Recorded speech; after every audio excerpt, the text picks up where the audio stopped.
All right, welcome back. It's still Good Morning Nigeria on the network service of the NTA, and to begin our conversation this morning, which is on the National Resettlement Scheme for conflict victims. Let's quickly take a look at this background report put together by our correspondent Oyeyemi Ajayi. The official launch of the resettlement scheme for persons impacted by conflict was basically to address the humanitarian crisis caused by internal displacement across Nigeria. It marks a shift in the government's approach to internal displacement and conflict resolution, and a commitment of President Bola Tinubu to not just temporary relief but long-term rehabilitation and integration of affected communities. The pilot phase was at Tudumbiri, Kaduna State, where the Vice President Kashim Shettima represented the President. Earlier in February, the Vice President inaugurated a steering committee to coordinate the implementation of the initiative in fulfillment of improved lives for all Nigerians. The project is targeted to focus on 7 states that have been disproportionately affected by farmers' herders conflicts, which includes Sokoto, Kebbi, Benue, Katsina, Zamfara, Niger, and Kaduna states. There is the determination to break the cycle of violence and displacement that has plagued various parts of the country for years, and that explains why the RSPIC is designed multifaceted intervention that goes beyond mere infrastructural development. The President as well noted that conflicts and displacements are not merely regional issues, they are national concerns that demand a unified response. They threaten the very fabric of the society, and it is only through justice, distribution of democratic dividends, and collaboration that the country can overcome these challenges. We are constructing a 6-kilometer asphaltic road to Tudimbiri village. This road, when completed, will open Tudimbiri village, link it to other communities, boost agriculture in the area, and ease movement of persons and goods. Similarly, a skill acquisition center is under construction, and we are building a clinic to cater for medical needs of the people. To those who have been displaced by conflict, I say this: we see you, we hear you, and we stand with you. In just about a year in office, His Excellency Governor Ubasani has been an inspiration for unity in this beautiful state. His inclusive approach is worthy of commendation and emulation by other states and communities. Now, will these indeed bring a lasting succor to the people, especially those affected? A major question guests already seated will be answering shortly. All right, thank you, Oyeyemi Ajayi, for the background report. We have now joining us to discuss the National Resettlement Schemes for Conflict Victims. Let's welcome Stanley Nkwocha, who is the Senior Special Assistant to the President on Media and Communications, Office of the Vice President. We're glad you could join us for this conversation. It's a pleasure. Good morning, everyone. Also joining us here in the studio is Dr. Onimode Abdullahi Bandele, Director, Planning and Forecasting, National Emergency Management Agency, NEMA. Dr. Bandele, thank you very much for joining us. Thank you for having me. All right, and also joining us for the conversation, but via Zoom, it's a pleasure to make welcome His Excellency Senator Ubasani, Executive Governor of Kaduna State. He represented Kaduna Central Senatorial District in the 9th Senate. Your Excellency, we're glad you could join us for this program. Good morning to you. Thank you for having me. Good morning. All right, Your Excellency, let's start with you, just to have a sense of the humanitarian, burden, specifically in Kaduna and probably, the larger Northwest. Thank you very much. And thank you for having me again. This very important program, the National Resettlement Scheme for Conflict Victims, for us is a welcome development, and it's timely, considering the fact that we have thousands of our innocent victims across the country, particularly in Northwest and some state in the North Central that are included in this very important scheme. I want to thank Mr. President, President Bola Ahmed Tinubu, for this very laudable initiative. I also want to thank His Excellency, the Vice President, Senator Kashin Shettima, because his office has really been extremely focused and have driven this very important process to this level. And of course, I'm happy that Tudunbiri community in Kaduna State happens to be the first community that benefited from this very important scheme. Only last week, precisely 10 days ago, the Vice President, under the under his leadership and his own team, came to Kaduna to fulfill the promise made by Mr. President when we were faced with a very unfortunate drone attack, where about 87 innocent people lost their lives in December last year. I'm happy that the scheme started in Kaduna, where about 150 houses will be built by the federal government under this very important national settlement scheme. And I also want to commend NEMA under the able leadership of Zubaida Umar, who have been up and doing, and of course they work closely with the state government to ensure that we provided the land where these houses will be built. For me, it's commendable because if you look at the situation, you will agree with me that most of the people that are going to benefit from this scheme are people that lost their lives or maybe were displaced because of conflict, some as a result of had a farmers' conflict, some because of natural disaster, some even because of issue of insecurity that happens in their own communities. They were displaced, some because of banditry. So for me, it's welcome development because if you look at the situation, the people that are going to benefit are people that are vulnerable, underserved and poor, people within our society. And for me, it's highly commendable. Your Excellency, you're commending the President, but I also know that the President is also commending you for your efforts in that state. I'd like you to just quickly share with us briefly some of the things that you have done in trying to promote unity and, of course, settle some victims in that particular state. Like I said, Kaduna State is a very cosmopolitan state. We are highly, and when I came as a governor, when I was elected, I made it clear to everyone that we will work closely toward uniting the people of Kaduna State, because for me, it's most important area that need to be addressed. And I made the people closer to me that politics was over after 29 May 2023, and we must bring everyone together, irrespective of party affiliation, religious affiliation, or ethnic affiliation, and that has really worked for us. We made it clear that the only way we can have peace in Kaduna State, bring everyone together, is to ensure that we're fair to everyone.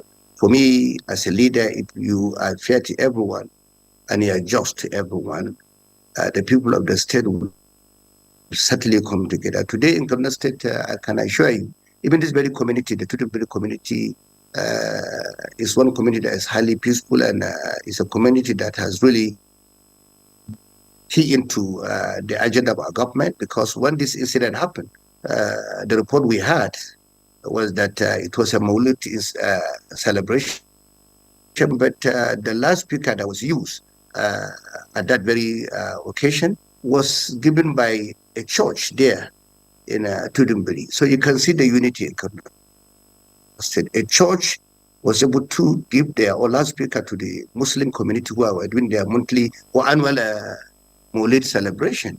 And of course, as a result of that, even some people that lost their lives, though it was a purely Maulid event or occasion, some people that lost their lives were even Christians who joined the Muslims there to celebrate Maulud. So in Kaduna State, like I said, we try as much as possible to bring everyone together. And the most important area to focus when we came in is to ensure that we brought everyone together and made it clear to everyone that in communities like any other state, we have conflict merchants who only benefit when there is a religious crisis or ethnic crisis. So I want to thank the religious leaders, Jamaat Nasser Islam and Christian Association of Nigeria, Communist branch, that came together, worked closely with Communist government, including the stakeholders. So today in Kaduna, I can assure you we're together as one family. There's no any conflict. Since I came as a governor, we never experienced any conflict or religious crisis in Kaduna State. Because as a leader, the most important area you look into is to ensure that you are just to everyone. After the election, there are many parts of Kaduna State that didn't vote for us, but I made it clear we must take development to every part of Kaduna State, whether they voted for us or not, because governance is more important than politics, because we need to be seen as leaders that will be fair to everyone. So for me, that was the key. That was the reason why today in Kaduna we're working together as one family. There's no any religious differences, no ethnic differences, and that is why when the federal government decided to start this very important scheme in Kaduna, we brought everyone together, and everyone was very happy. Your Excellency, thank you. And as my colleague said earlier on, it's not just the president that's also commending your efforts at fostering peace. In one of our programs, Reverend Hayab was also here and spoke glowingly about your efforts to promote peaceful coexistence and all that. But I'd like to also take you back to my question.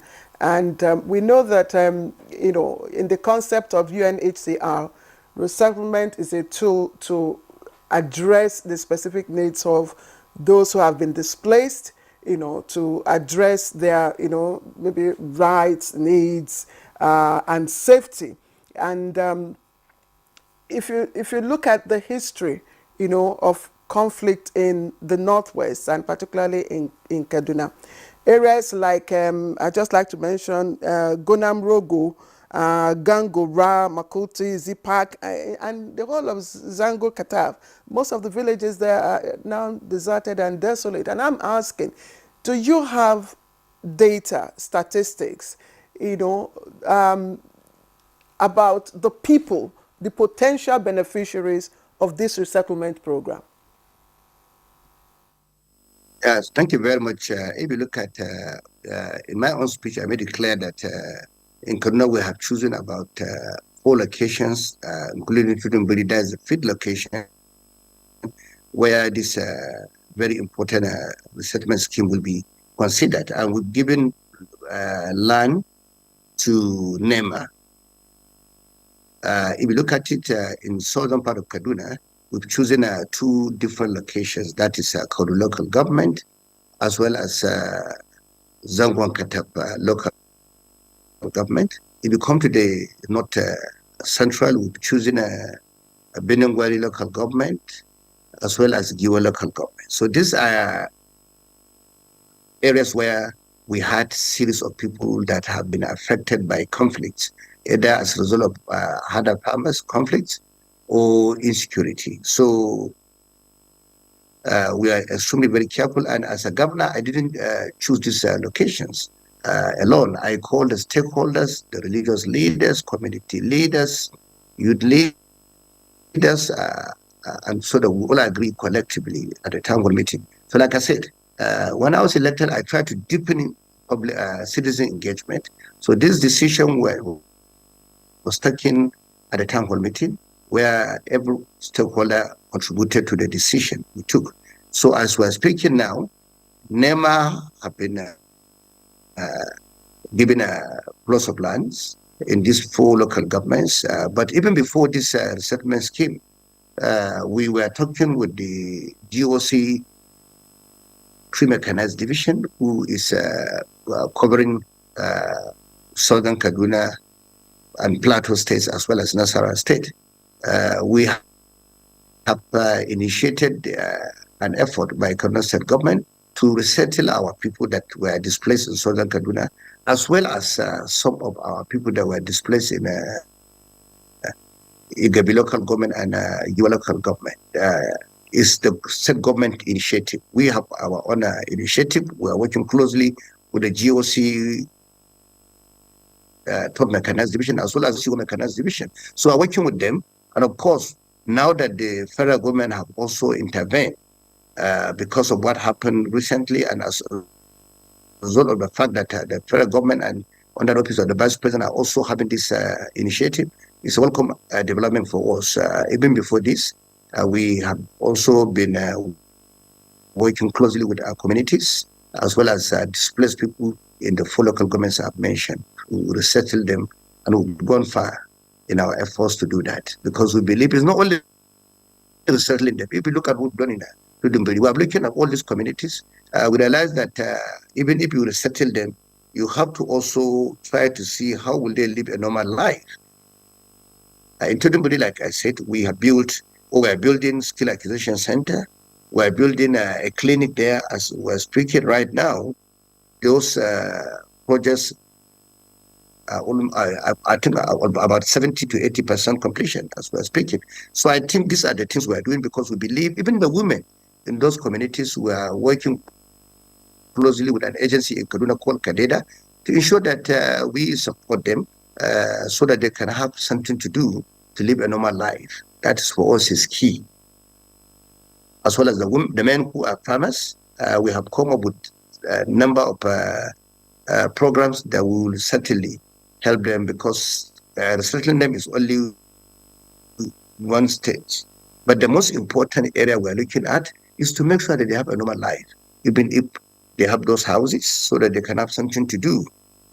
For us is very important in Kaduna. Absolutely, and that's key for them to have normal lives.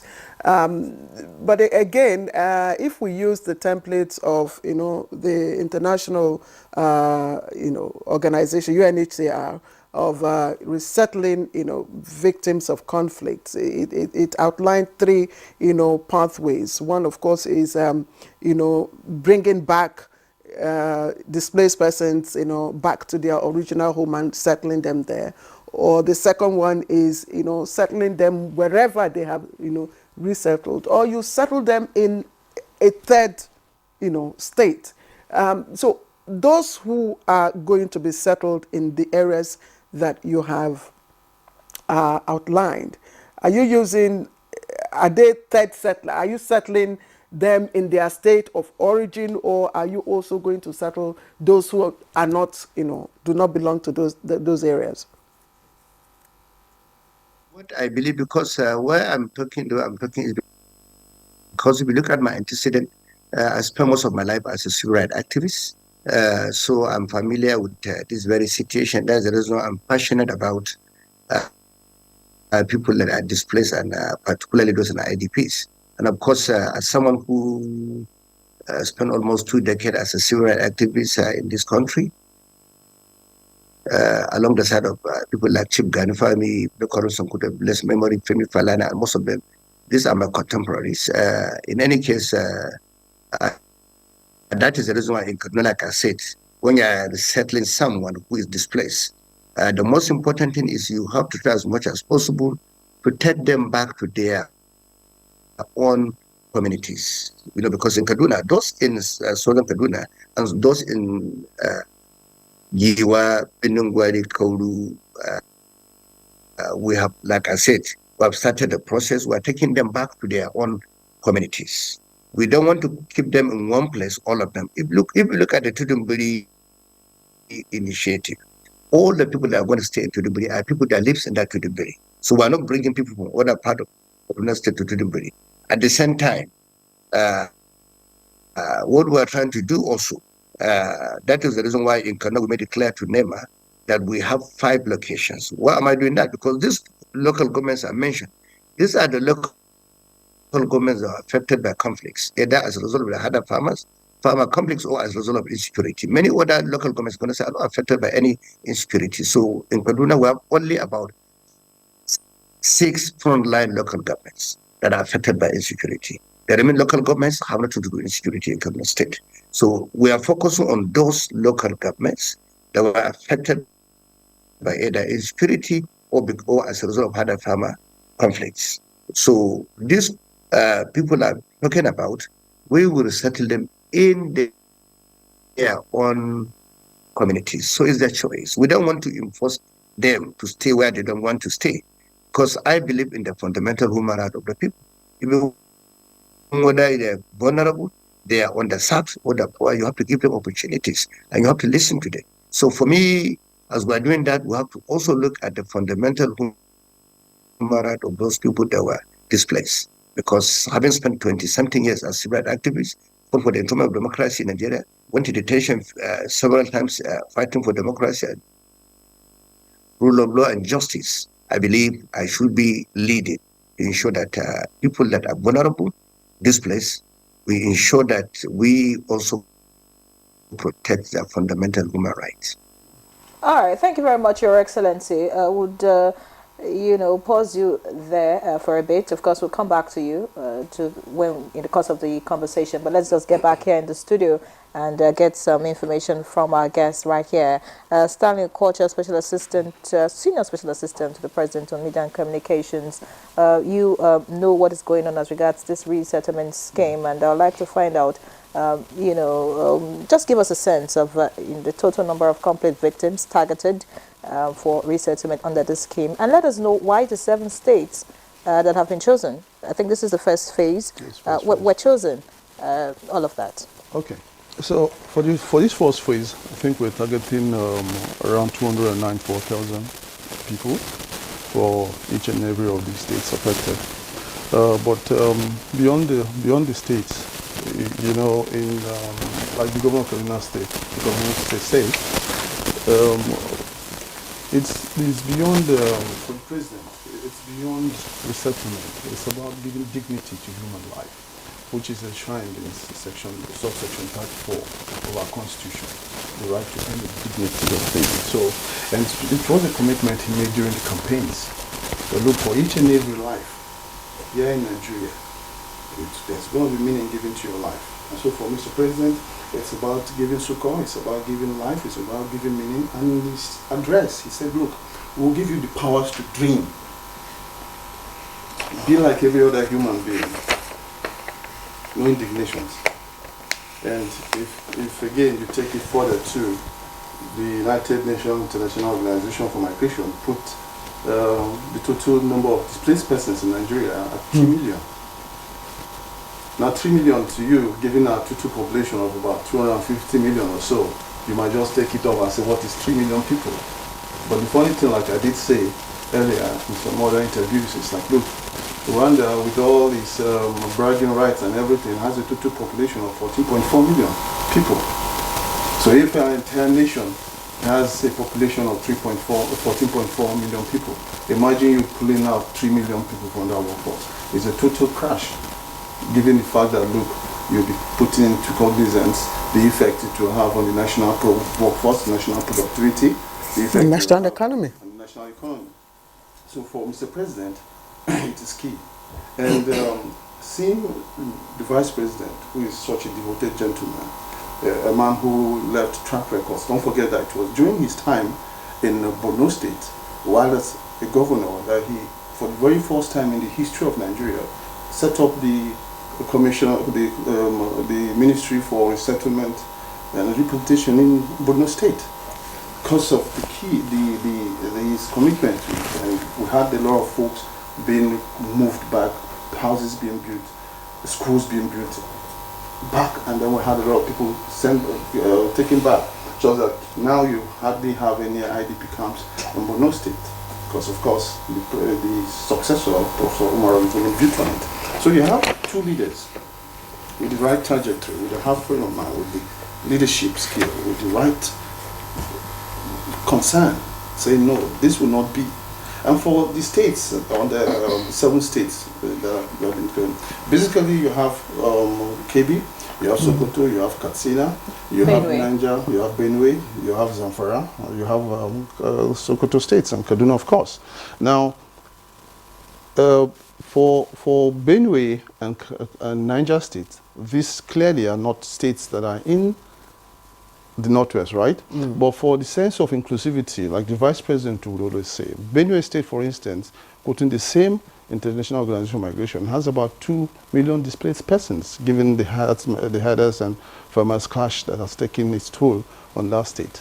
And so there was a need to urgently bring them in this first phase. Same too for Niger states, where the effect of banditry has been enormous, displacing quite a number of folks in that area. So there was need to bring them in this particular phase. So the beauty of this project is that it's a national project. It is starting with the Northwest. Gradually it is going to go to the North Central, gradually to the Southeast, gradually to the Southwest, gradually to the South-South, encompassing a national agenda, a broad-based agenda.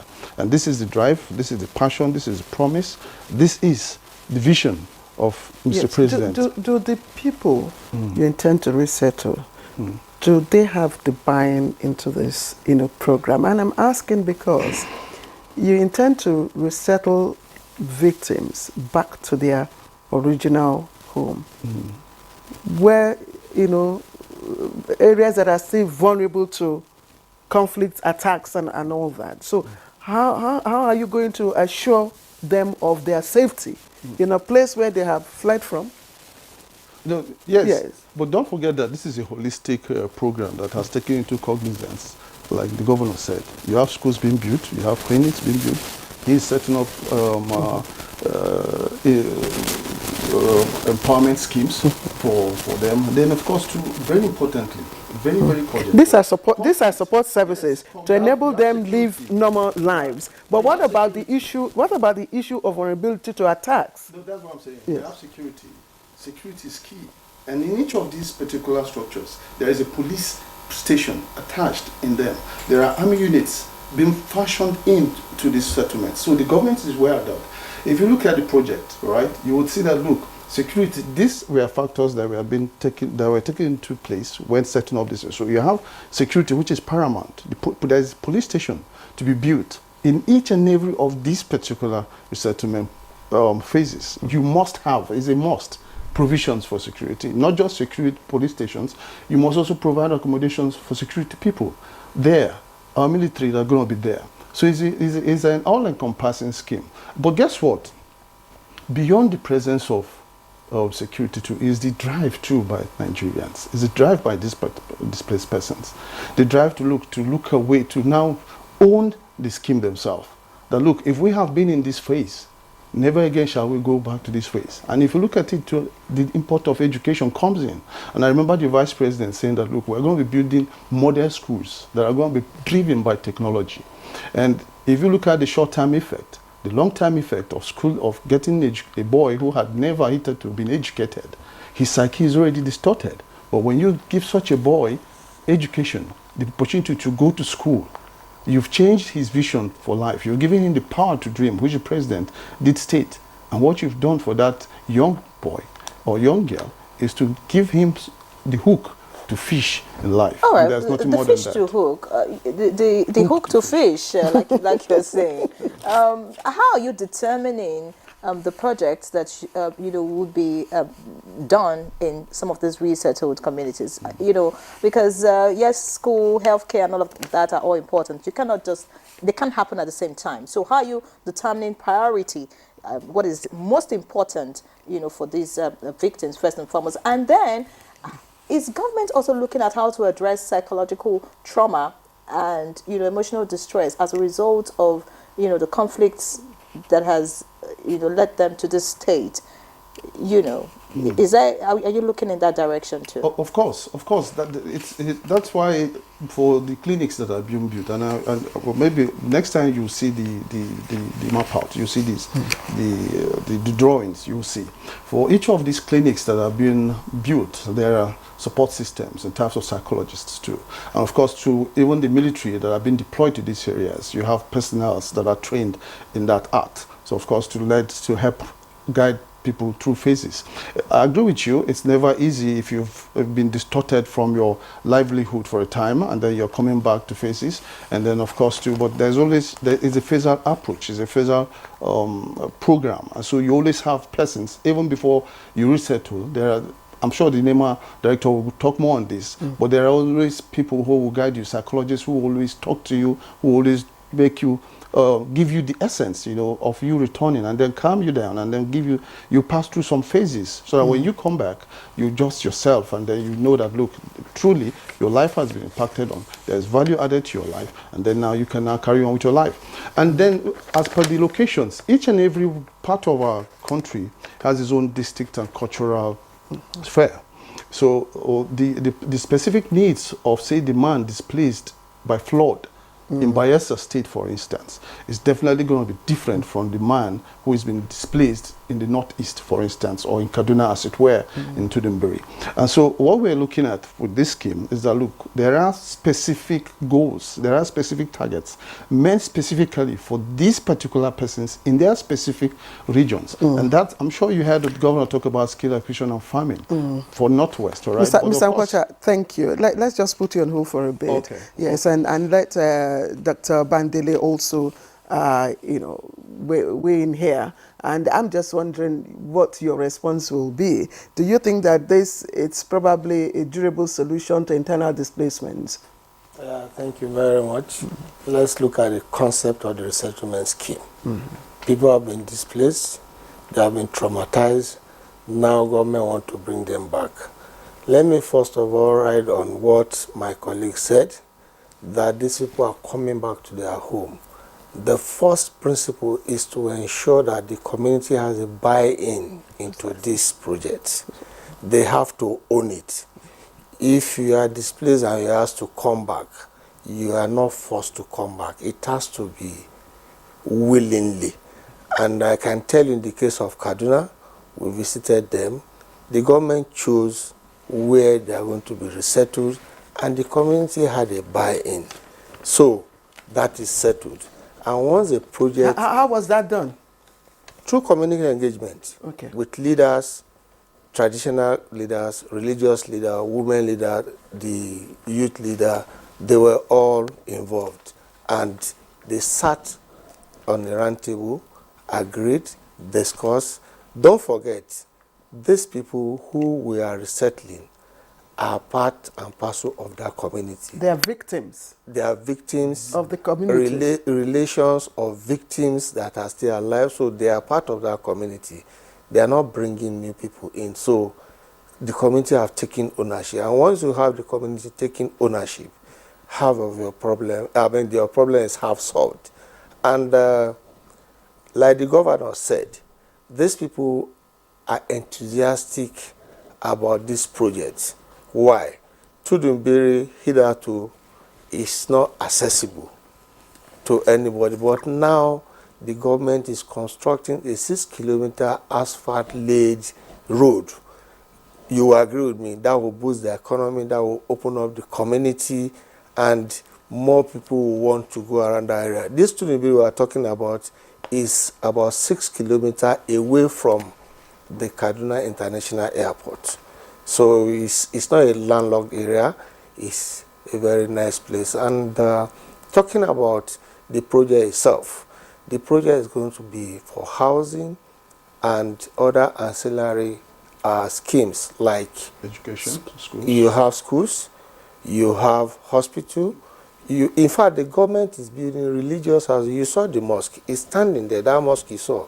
The vice president prayed there, so it's already in place. This skill acquisition center that is being built by Kaduna State government has gone very far. So by the time we bring in these houses and the school, you should expect a turnaround for the community. I'm glad that this is happening in Tudunbiri. Yes. What about those areas like Gonamrogo, Gangora, Makuti, Zipak, in Zangon Kataf? Where the people are even afraid, and I was reading where women are afraid to even go back. Only brave men, dead stay back, And even when they stay back, they are not in their homes. Areas have been deserted. Now, is there a deliberate effort? I understand the structure. Is there a deliberate effort, apart from the police and the security and the army and all that? Is there a deliberate to also address the issue, the other party to the conflict, such that when you live within the settlement, you are confident that, look, there'll be no more attacks. Yes, this is our home and we are safe and secured within this settlement. Thank you very much. If you listen to His Excellency the Governor of Kaduna State, he said there are deliberate efforts by the state government to ensure reconciliation. The federal government is not the one choosing the site for this resettlement. It's the state that will give us the site. Ours is to go in there and do the development. Reconciliation must have taken place, or the process should be in place, should be an ongoing concern before a governor will say, cite this project here. Because, like I said, community ownership is key. Precisely. If the community is not agree with what we are putting in place, it's going to be a white elephant project. But in this case, the principle of this resettlement is, these people, this is their ancestral home. We want them to go back. You, the state governor, please give us a place where you believe and know that these people are ready to go back to, and the project will be cited there. Let me just add to what you said. You know, some of the remote causes, or whether it is banditry, whether it is kidnapping, are usually things that has to do with unemployment, usually hunger. Okay? You have all sorts of social malice, and then that people take advantage of. This program is also aimed at tackling that. If you have this wonderful scheme and it gets to a successful rate, say about 90%, you would also agree with me that banditry will reduce, kidnapping will reduce, because clearly the program is also tackling on to the issues that hitherto used to be the breeding ground for such kinds of displacement first. Because displacement is not just when the military makes a mistake and drop a bomb, for instance, and displaces people. Most of the times it's also out of conflict, and most times too it's also born out of communal clashes too. So you agree with me that this is such a novel scheme and quite holistic. All right, quite holistic. I want to find out, besides government, are you getting partnership or support from international organizations and other organizations? Because and then how is government planning to sustain this? Because sometimes you see groundbreaking and that's the end, or maybe one project is completed and they don't go back. So how is government planning to sustain this? Maybe I should come in at this stage. At the beginning of this scheme, I must confess, no international partner has come in. But let's look at other government agencies that are providing ancillary services. Let's look at the National Green Wall. This is an organization that have promised to give crops that have a life cycle to one, provide the environment with new quality trees, and these trees are going to be economic in nature, especially to the women. You see in that your opening narration, the vice president distributed some crop to the women. This is an empowerment scheme. So we have the educational scheme that is going to go in. SMIDA is coming in to train these women, like the governor said, there's going to be skill acquisition, but government agencies who are coming in. It is when we perfect our act and we think there are gaps that international organizations need to come in, then we can go to them. But as it is a holistic program planned by government. The concept is holistic, and Thank you. Sorry. Yes, just hold on. Let's let His Excellency also have a say in our conversation before we come back to the studio. Your Excellency, and I'm just wondering if this will eventually end, if you may, what we call cycle of displacement. And again, how do you ensure that those profiled as conflict victims or designated as conflict victims are the ones, that are truly and really resettled within this within this program? Thank you very much. Let me give an example of the one we have just concluded in Tidumbury, and the one we are almost about to start in Zangon Katau and Kachia Aziz. The one in Tidumbury, like my brother there have just said, we as a government will form a committee, and that committee was a committee headed by the Deputy Governor of Kaduna State, but most members of the committee are from the victims' family, the traditional rulers, youth leaders. We put everyone together. They were the people that sat down as a committee, took their time, and came up with the list. And that is the reason why we never had a single problem. Nobody complained throughout the process, and everybody happens to be extremely happy because they have seen justice. The way the committee decided to come up with a list that was really accepted by everyone. In Zangon Katap, Aziz as well as Giwa Aziz, we also have a similar committee headed by religious leaders, community leaders, women leaders, youth leaders, and government. So it's just something that if you want to do it very well, don't allow government to take the lead alone, or don't allow politicians to lead it. You have to be careful. You have to make sure that people that are within the community, who are leaders, as well as religious leaders who are there in that community, decides, because they know the people, they know who are involved, and the families must also be involved within the community. So that's the reason why in Kaduna we never had a single complaint or any protest by any other person. So that's the only way to do it. If you want to do this thing, like I said, government have to be fair, have to be open, have to be transparent.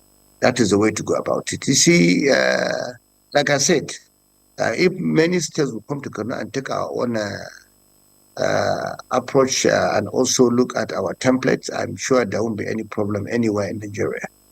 Because when you want to do this thing, then allow politicians to lead it, because they'll bring politics into it. In Kaduna, there's nothing like APC, PDP, Labour Party. No, we don't believe in that. We always try as much as possible put that aside. Governance and leadership is more important. Politics and party is second. So if we continue to do that, there won't be any problem. People will not come up and say, oh, they are not being treated fairly, or there's a kind of politics in the selection, or maybe someone will go and bring his family or his associate or his friends. We don't do things like that. So the way to go about it is to be fair, is to be transparent.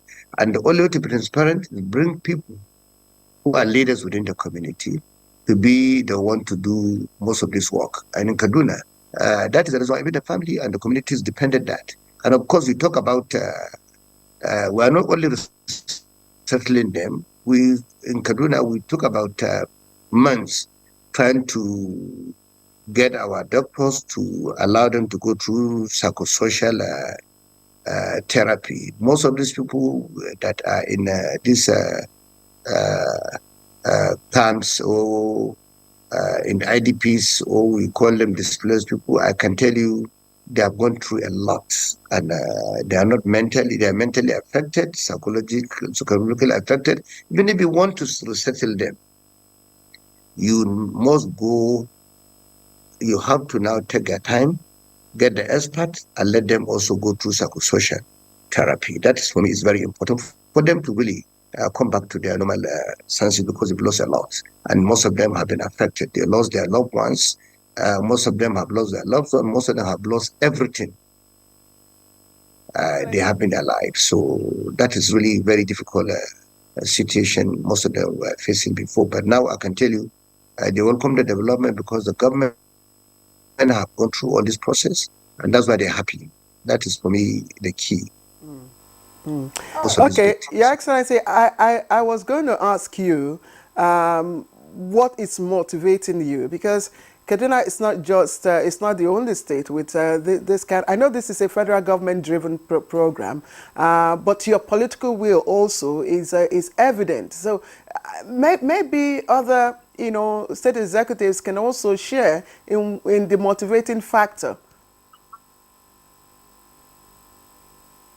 For me, I feel it's about governance is about people. And of course, when you look at it, like I said, looking at my antecedent, I believe we're not talking about just resettling people. We're talking about human dignity. And of course, most of these people, before the conflict, some of them have roof on top of their heads. They have their houses, they have their businesses, and today they've lost everything. So it's about human dignity.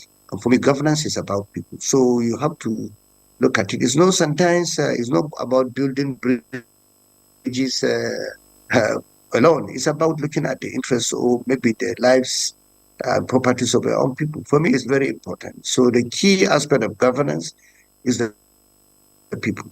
And that is the most important thing. And of course, here we're talking about human dignity. Some people have, most of these people, when you look at them, before the conflicts in some areas, they have their own houses, they live peacefully, they have everything, but they woke up not because of anything they have done that is wrong. They lost everything. So for me, that is what is motivating me, because they are human beings, and we need to also look at them and look at their own dignity as human beings. So that is the key. So sometimes we need to redefine the governance. It's very important. So that is the issue. And of course, I could recall someone at the conference, was it 3 months ago, was celebrating Chip Halifa's birthday, and telling people that remember, that's about 24 years ago, when I should know that indigenous but brilliant students, I researched the Chief Ghana, and I told him, look, come to the north. It's where you have a lot of people that are not educated, a lot of people that have not gone to, and a lot of people also that are brilliant, but they cannot go to school. And because of that, he initiated the Northern Nigerian Scholarship Scheme for the less privileged. So for me, we started this 24 years ago. And that's the reason why 10 years ago, I also started the Bursary Foundation, that in the last 10 years, we have been able to support less privileged people in our society, the underserved,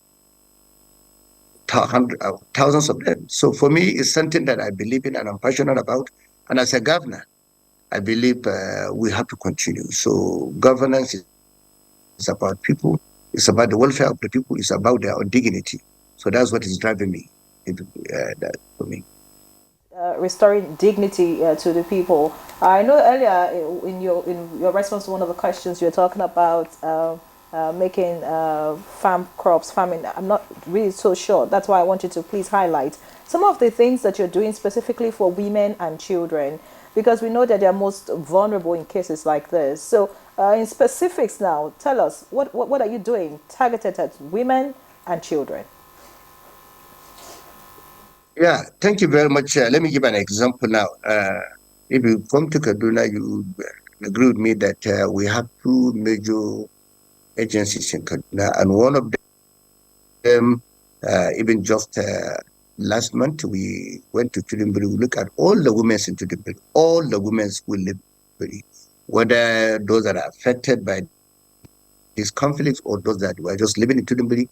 We deliberately, as a government, supported them with money to support their own businesses. And what we do, I also give them a lot of other supports in terms of providing them with tools that they can use to enhance their own business. And of course, that amounted to about 275 million. And of course, we've done that. If you look at what we spend in supporting the women entrepreneurs in Kaduna State, in the last 6 months, we spent almost 4 billion for women alone in Kaduna. Because when I came in as a governor, I look at the situation, because coming from the Senate, as the chairman Senate Committee on Banking, Insurance and Financial Institutions, I was privileged to cover about 90% of the financial service sector in Nigeria. And because of that, I had the data and the statistics that about 65% to 70% of our people in the Northwest are financially excluded. What did I do? 6 months ago, I signed an executive order in Kaduna to ensure that we bring our vulnerable women and even men back to financial services sector. I realized that most of them were unbanked. So in the last 6 months, we opened accounts for 2.1 million when they're served and vulnerable people in Kaduna State. That is the reason why we can be able to support them. But if you look at many other states in Nigeria, I can tell you, particularly northern part of Nigeria, when you look at the statistics in the Development Finance Department of the Central Bank, as well as the NDIC, the data is there. About 65% of our adult age are unbanked, meaning they are financially excluded. And that is the reason why we're having this crisis of poverty, the crisis of insecurity. And when you look at another statistics that's extremely very scary, is the fact that in northern part of Nigeria, we have millions of children that are out of school. When you look at the statistics, yes, Nigeria has the highest number of out of school children in the whole world, but 70% of that numbers are domiciled in northern Nigeria. For me, it's scary. And that is the reason why when people are talking about complaining here in northern Nigeria about the insecurity, about the poverty, ask everyone, all of us who are in politics, who are in government, or even some in the private sector in northern Nigeria, we need to look at ourselves in the mirror and tell ourselves the truth. All of us must be blamed. In the last 15 years, the level of poverty in northern Nigeria is really, really scary. In 15 years ago, if we look at the poverty index in northern Nigeria, you will agree with me, only about 35% of our people are below the poverty line. Today, 15 years after, look at the statistics. In some states, about 70% of our people are below the poverty line. What has really gone wrong? So I believe all the politicians in northern Nigeria, whether you're the former president, former vice president, current president, whether you're a senator, a governor, a minister, in the last 15 years, you must be blamed for that. So we need to sit down and stop blaming everyone. We should blame ourselves. And we need to find a solution. That is unacceptable. And we should also stop misinforming our people. Excellency, because of time, we need to find a solution. Your point has been made, Your Excellency. Thank you very much. We do sincerely appreciate your response to our questions so far. Of course, we appreciate the call. Yes, every politician has a part to play in the development of this nation. Not just politicians, and everybody, you know, as a people, in your own little space, you can do something to develop our nation. Thank you very much, Your Excellency. We'll get back to you because of this conversation, but let's just quickly get back here in the studio before we go on this commercial break. And I'd like Stanley Kocha to let us know the budget allocation for the National Resettlement Scheme, and then how will the funds be mobilized for this? This is a big project. Yeah, it is a big project actually, and the good thing about it is that the funds for this project has already been mobilized. The funds are there. It's been domiciled already, so it's not as if anyone is going to go scouting for the funds. The provision has been made. It's a very, like I said, it's a very pivotal project for this administration, for Mr. President. He made a commitment during the campaigns. How much is it? He's taken by it. Can you give us an idea? Yes, of how much it's going to cost?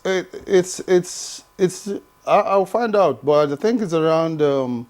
It's around some billions of naira, really, you know. But again, the truth about it is we don't want to speculate. You're on national TV, so that exactly. some people don't the thing is, it's not for us. It's not about the figures for the project. You understand? It's about accountability, transparency. Now, guess what? For accountability, guess what the Vice President did when he was inaugurating the committee?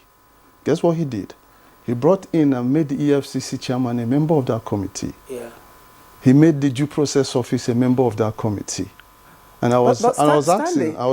It's a very laudable project. Yeah, and I mean for it to, takeoff, the pilot, taking off in Kaduna is quite commendable, and it's going to run across, the states, 7 states in the northwest. In the north, I mean, the one question Nigerians will be asking is the funding. Yes, Nigerians will want to know. How much is it costing to resettle, conflict victims?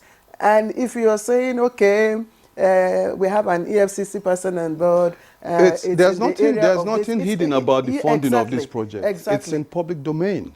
It's around between 50 to 51 billion naira or thereabout. Yes. It's in public domain. That's why I said there's no hanky panky about it.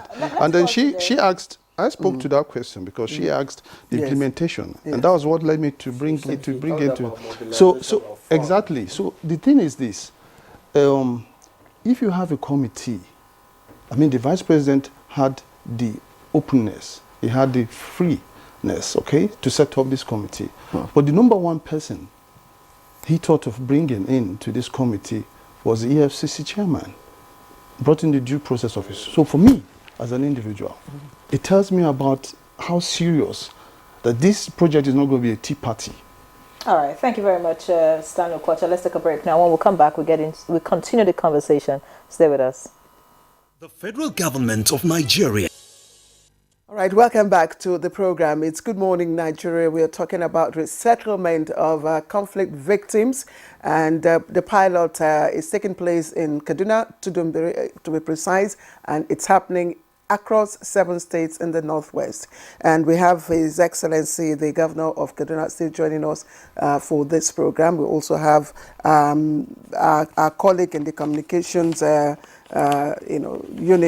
in the Office of the Vice President, Mr. Stanley Okwacha, and of course the director from NEMA. Once again, we'll thank you, gentlemen, for joining us for this conversation. But let me quickly, before we come back to Dr. Bandele, let me just throw this question to His Excellency, and then we come back here. Your Excellency, one of the triggers for conflict is land dispute, but it's not also limited to that. There's land disputes, there's resource scarcity, and of course there is ethnic tensions and all of that. How is this project sustainable without addressing those issues specifically? Thank you very much. In Kaduna, I can tell you that most of those issues to conflicts as a result of land disputes have been addressed in Kaduna. Like I said, not only Kaduna or Nigeria, about 80 to 85% of conflicts around the world is mainly as a result of disputes because of land and things like that. So in Kaduna, when we came in, we made it clear. But you see, that is the reason why we deepen our citizen engagement. It's one of the major agenda of our government. We brought traditional rulers closer to the government. Since I came in as the governor, we have monthly meetings with traditional rulers because most of the land disputes, you can only address them when you bring the traditional rulers closer to the government. They play a major role. And of course, you also try as much as possible to have a major conversation with them along the Land Use Act and issues to do with land. So because of that, we have been able to address most of those problems. And I want to also commend our treasury rulers in Kaduna State, even though we are meeting with them on a monthly basis, but I can assure you they have stepped up and they are doing what is right. And because of that, we have been able to address most of those land conflicts between the Hada and Hama crisis in Kaduna State. Even last month, one of the royal fathers, in Zangon Katap also alerted me when there's a little dispute and within an hour, it was addressed. And of course, I also brought the entire political leaders together, because I had a meeting with all the elected politicians within Kaduna State, the senators, the members of the House of Reps, State Assembly. Made it clear to them, not bring party issues or politics toward the peace of our people. And because of that, everyone is working with us. We are working as a team, and we've been able to address the issue of prices as well of land that has to do with either or farmer. That has been resolved in Kaduna, so I don't think there's any problem. And when you talk about sustaining that, I believe what we have a framework in Kaduna where we can be able to sustain most of this success we've been achieving, bringing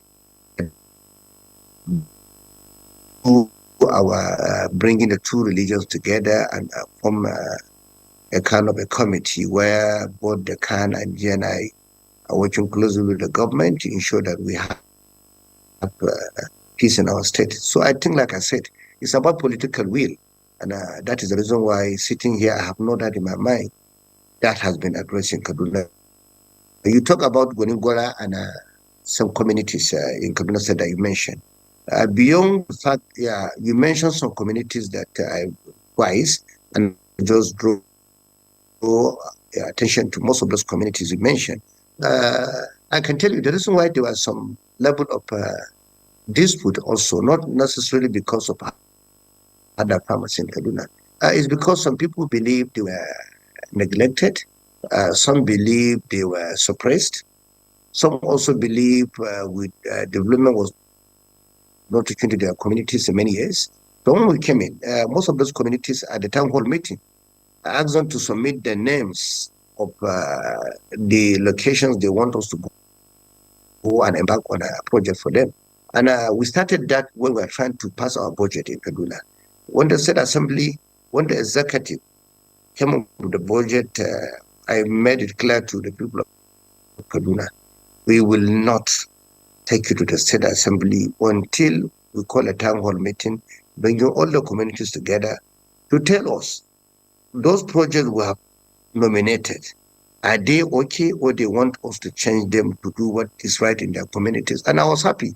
More than 62 projects were submitted by those communities, and they're part of our budgets. Today, we have done a groundbreaking of 57 roads in those communities you mentioned. And because they nominated those roads, and we're building them because of linking the markets with the farms. And this is what the people want. When you take development to them, you carry them along. There won't be any conflicts. Most of those conflicts are of injustice. And that's why people feel the government don't care about them.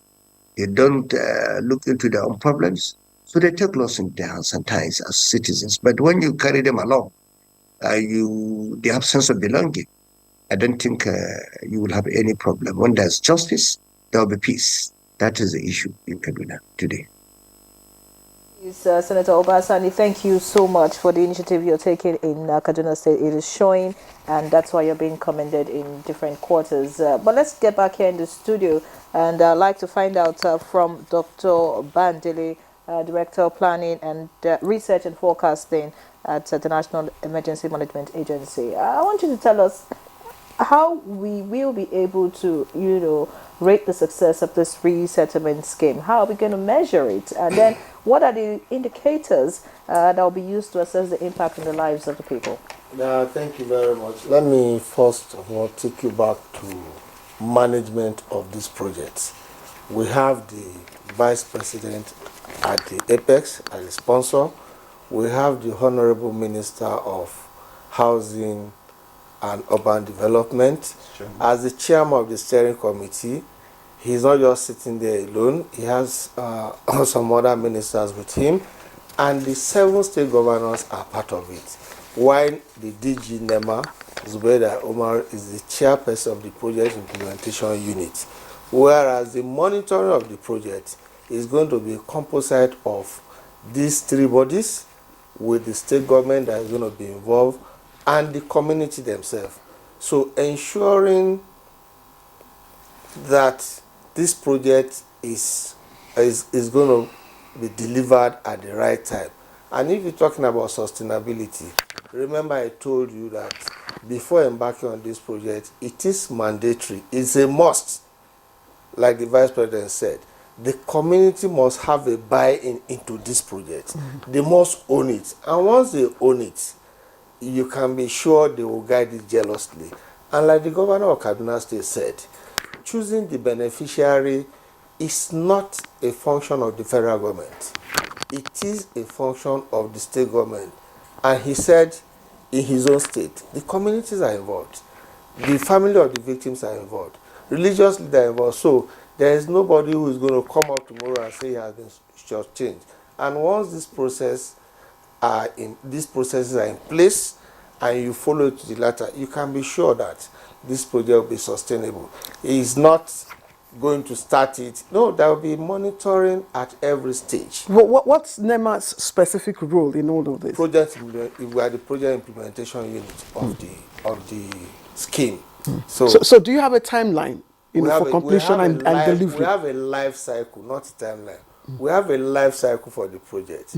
And this we have sat down with the consultant, with the contractor and said, look, the day you go to the site, this is going to be our expectation, and you must drive the process and ensure that at that particular day that we have agreed, we should be able to hand over this project. And there shouldn't be any obstacle, because as you rightly said, the funds are already there. The funds are already when there. Do you intend to move So to sorry, just a moment, Inre.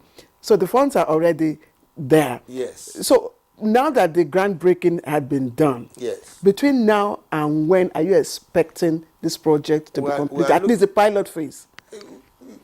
Don't even say the pilot. For everywhere we go to, like the governor said, there are 5 locations in the state. There are 293 units per state. Tudunbiri is taking 150. So if he is giving us land now, he will tell us how many units he wants in other locations. 150 units of what? Of houses. Of houses. In Tudunbiri. So that including the support service structures. Services, we call it, in Tudunbiri. So any land he's giving us should be adequate to accommodate the remaining part of the project in his state. And once that is done, contractor will be moved to site and they will deliver. When do you intend to move to other states? It's a function of the state governors. Exactly. Because they have to provide us the land. We are not going to force the land. In fact, the land is to be given to us. And like in the case of Kaduna, before we agree that you have given us the land, you must give us a CFO bearing the name of the scheme. Resettlement scheme for people impacted by conflict. It's a land you have given to the federal government through NEMA, and you give us the CFO, we own it, and you have guaranteed that this land has been secured by you without any encumbrance from Dr. Bandele, sorry, go ahead. Well, I'm just wondering if you're here to get, all of that from the 7 states that you have listed. So why did you kickstart the project? To me, it's not that the governors are not aware. Now that Kaduna, we have done the groundbreaking ceremony in Kaduna, other governors are beginning to call and say, we are ready. Which means you have the C of O in Kaduna? Yes. You have everything in Kaduna? Yes. So you are set to take off in Kaduna? Yes. And when do you... simultaneously go to other states as soon as possible. So you don't have a completion time frame so that people will look at... I said a life cycle. What is the life cycle? We are looking at... the life expectancy for every human being, No. It's a project we are looking at maximum 4 months at any site. Claire, let's 4 months. Let's be straight about this project. Like I did say, it's a holistic project, all right, that has to do directly with the subnationals. It's not a program that the government alone is driving. And of course, too, in fairness to the subnationals too, like the governor did say, a whole lot of consultations would have to go in. You cannot move into any particular site, for instance, without talking about the issue of compensation, for instance. Yes. In some instances, those are issues. And also, too, there are also some peculiarities, for instance. The Vice President, for instance, did beg the governors when they came for the inauguration and said, please, do us a favor. While you have the total freedom to choose some of these sites, also please take into cognizance the need for water, for instance, to be around the vicinity where you choose some of these sites. Okay, when you're done, that is when you're now going out of some sites. Water essentially, maybe in terms of rivers, in terms of lakes, in terms of ponds. And you and I know why he's saying that. For farming purposes, for cattle rearing, and for us. So these are particular instances. Now, what if you have this kind of instances, what it means is that also it dovetails into the responsibilities of the state governors to now say, okay, which of these lands, for instance, form some of these peculiarities, such that yes, it's a win-win for all. You have all encompassing factors that are needed for these projects to thrive. And so for me, these governors, I know they're so serious about it, they're so committed for it with this project. And sooner than later, they're all going to come on board. The governor, and that's why you have to praise the governor of Kaduna State. He is the first person. It shows commitment. It shows service. It shows dedication.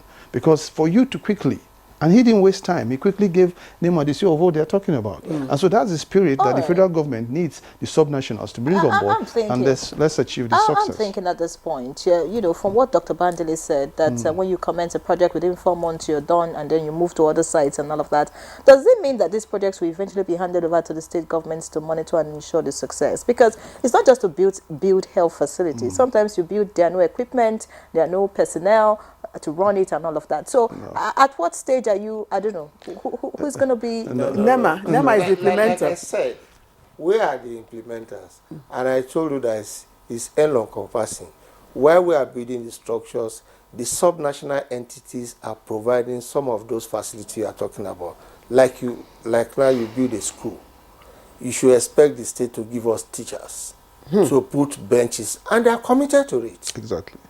Like Kaduna State government said in his address during the groundbreaking ceremony, if the school is ready today, he's ready to put furnitures and teachers in those places. The clinic is building. He has started it, and he has the idea of what he's going to put there.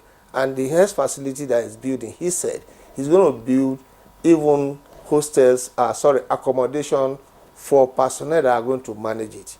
So it's not about just building houses and leaving it empty. There are process and procedure. While the contractors are building, we will not stop working. We will be interfacing with the state to ensure that some of these facilities too are being worked upon and be delivered at the same time. Okay, let's get back to Senator Obasani now, the governor of Kaduna State, who joins us via Zoom. Your Excellency, I'm sure you're still with us. I'd just like to find out from you, because this is becoming clearer now. The federal government is doing so much as regards to this resettlement. The states also have a lot to do to ensure that these facilities that are being built function and serve the people, long term. Just let us know. What are the things that you had to do to ensure this resettlement scheme kick-started in your state? This is because some other governors who are yet to take certain steps can learn from what you have done. Speak to us, please. So thank you very much. Like the director of NEMA said, what we did in Kano, we were very proactive. When the federal government announced, governor said as one, there's embark on this very important national resettlement scheme, we sat down as a state and looked at those locations. Let me give an example of Tudimburi, as is in Tudimburi, for instance. We built a skill acquisition clinic, about 90% completion now. Not only that, we built a 6-kilometer Ashpa road when they came in. And of course, we try to also support the women. So what we're trying to do, we also do the police to provide security there. We are building a police post there in Tudimburi as we are speaking right now. And why are we doing all these things? Because we want to ensure that we have a city, not just a village, city now. Because Tudimburi has transformed to a city, not a village any longer again. And because of that, we are looking at the sustainability of that project. And of course, the chairman of the local government, which is the local government, and the state government, are working closely together to ensure that we protect and sustain everything there in that very community. So that's what we're doing. When you look at Zangoka, as we're speaking, Zangoka is one of the local governments that were building skill acquisition city. Not only the level of the one in Tudunburi, we're building a bigger one in Zangoka. Will at least one completed in the next 2 months. We started most of these projects in the last 6 months. Well, we're doing that because we were trying to be proactive in Zangon Katab also. We're building skill 2 months ago, so it myself. And when we finish, we are going to admit about 1,200 people within that community into skill acquisition city. The reason why we're doing all those things in Kaduna, because one of our important agenda is to move away from those people going to university, having degrees, masters, to also look at the skill deficits. Your Excellency, so let me go back to the bill. Yes, I'm sorry, Your Excellency, we're almost running out of time, and that's why let me. Yes, I'd just like to ask you quickly. Your optimism is quite inspiring, but what do we expect to see going forward? If you can answer, Your Excellency, with due respect in 60 seconds. So you see, going forward is that, like I said, that for me, when you ask other people to look at what we're doing, is most of these communities that we're trying to resettle. For me, the key, like you said, and I agree with you 100%, is to ensure sustainability and the protection of those projects. The government will own it, because the people, that community, are also owning the project, like the NEMA has. So going forward is to ensure that most of these projects, not only this resettlement scheme, but anything to do with people that are displaced, not even those ones that the federal government are coming in, because I believe federal government are only doing their part, but state governments do their part, because many states as well have a lot of IDPs, a lot of people that are displaced. So we don't have to wait for the federal government to always come in. They can only do one part, but we must do more than the federal government, because these people are in our states and we must own them. Thank you very much, Your Excellency, Senator Uba Sani. Thank you very much. We do hope that with all this effort in resettling these people, there will be no need to resettle them again. We just hope so, of course. So thank you so much, Your Excellency Senator Uba Sani, Executive Governor of Kaduna State. Of course, you once represented Kaduna Central Senatorial District in the 9th Senate. We do sincerely appreciate you for your time and the effort you're putting in making sure that Kaduna State is peaceful and prosperous. Thank you. Of course, we also... Thank you, Babi. All right. So we also appreciate Stanley Okwocha, Senior Special Assistant to the President on Media and Communications, Office of the Vice President. Thank you so much for coming, and good morning, Nigeria. Thank you, Irene and Claire. Thank you. Good job you guys do here. All right, Dr. Animodio Abdullahi Bandele, Director Planning, Research and Forecasting, National Emergency Management Agency, NEMA. You say 4 months when you move to site. Of course, we'll be monitoring you. We'll come back to tell you. We'll come back to tell the progress of our. We will keep our eyes on NEMA. Bring you to site to see what we are doing. We'll keep our eyes on And NEMA. we'll be monitoring the figures too, to ensure that whatever you say you're spending for whatever project is what is being spent. No problem. Be rest assured of that. All right. Maybe on a last note, let me put on record the commitment of the Vice President. Second to none. Dr. Bandele, we need to go. We need to sign up free. No, with the FCC. That's Good Morning Nigeria today. Thank you so much for joining us. Join us again tomorrow. I'm Anyway John. Have a great day. And I'm Claire Adelabu Abdurrazak. Enjoy the rest of your day. I'll see you tomorrow.